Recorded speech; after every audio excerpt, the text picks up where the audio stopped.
America was surprisingly tolerant of German Americans, which I guess is nice, but not so much with the Japanese. Propaganda painted the Japanese as devious, savage, and subhuman, and you can see from the way they're drawn in these posters, which were all produced by the government, of course, the Japanese were not portrayed very well. There were about 127,000 Japanese in America, mostly in California. About one-third of these were Issei, which meant they were born in Japan and had immigrated to America. About two-thirds of these were Nisei, which means they were more Americanized Japanese who were born here in America. The assumption among many Americans was that if you were Japanese, you were a traitor. Ironically, there's absolutely no evidence for this. We don't have a single instance where there is any evidence to believe that any Japanese American collaborated with the Japanese in World War II.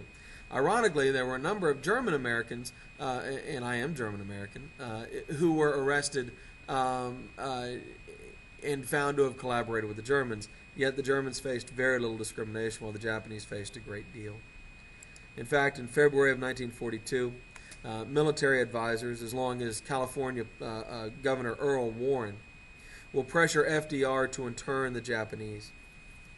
And about 100,000 Japanese Americans will be forced to abandon their property and move into camps. These internment camps were placed throughout the country and west of the Mississippi for the most part, in bleak locations far removed from anything else. And Japanese were forced to live there for 3 years.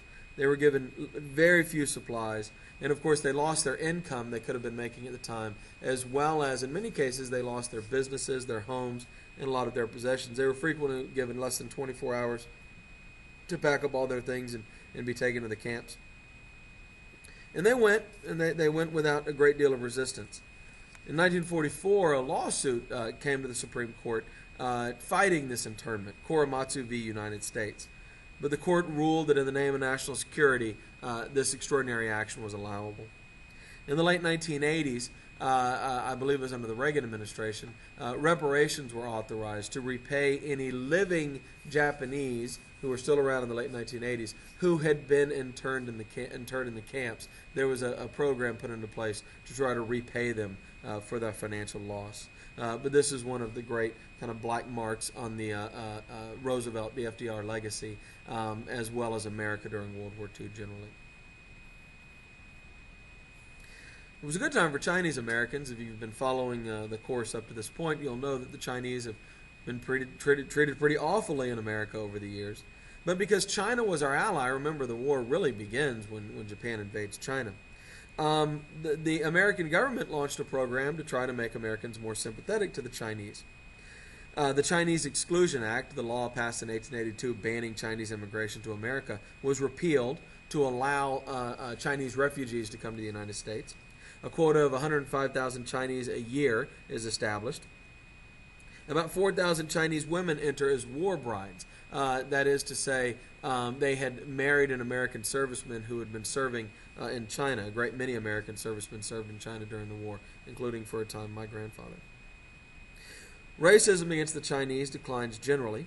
And the Chinese, I should also mention, serve in the highest percentage of any racial group in America, which makes sense because one of the things we were fighting for was to save China from the Japanese invasion. And the Chinese generally tended to be the strongest supporters of the war in the United States.